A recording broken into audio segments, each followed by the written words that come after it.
विश्वकर्माय नमः। ॐ विश्वकर्माय नमः। ॐ विश्वकर्माय नमः। ॐ विश्वकर्माय नमः।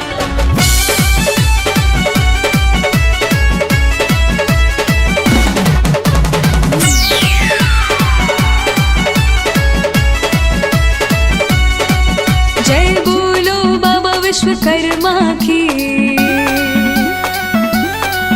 जय बोलो बाबा विश्वकर्मा की।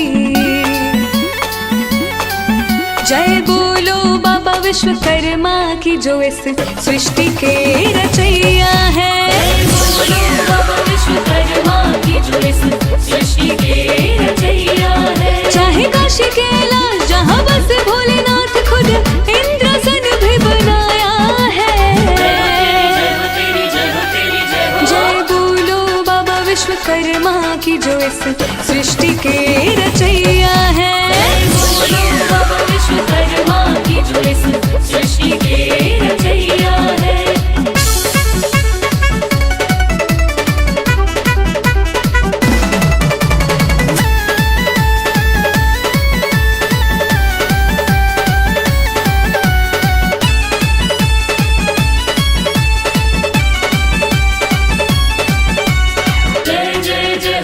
विश्वकर्मा जय जय जय हो तेरी विश्वकर्मा। जय जय जय हो तेरी विश्वकर्मा। जय जय जय हो तेरी विश्वकर्मा। सतयुग में स्वर्ग लोक सजाए, त्रेता में है लंका बनाए। सतयुग में स्वर्ग लोक सजाए, त्रेता में है लंका बनाए। द्वापर में श्री कृष्ण की नगरी, द्वारका भी बना के दिखाए। शोभा वर्णी न जाए, देवी देवता लुभाए, कला चारों युग में दिखाया है। जय बोलो बाबा विश्वकर्मा की, जो इस सृष्टि के रचैया है। जय बोलो बाबा विश्वकर्मा की, जो इस सृष्टि के रचैया है।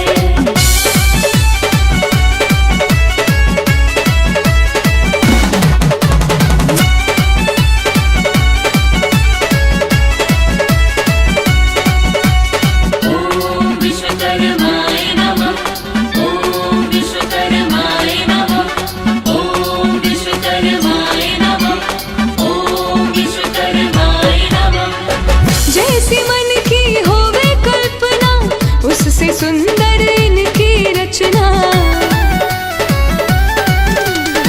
जैसी मन की होवे कल्पना, उससे सुंदर इनकी रचना।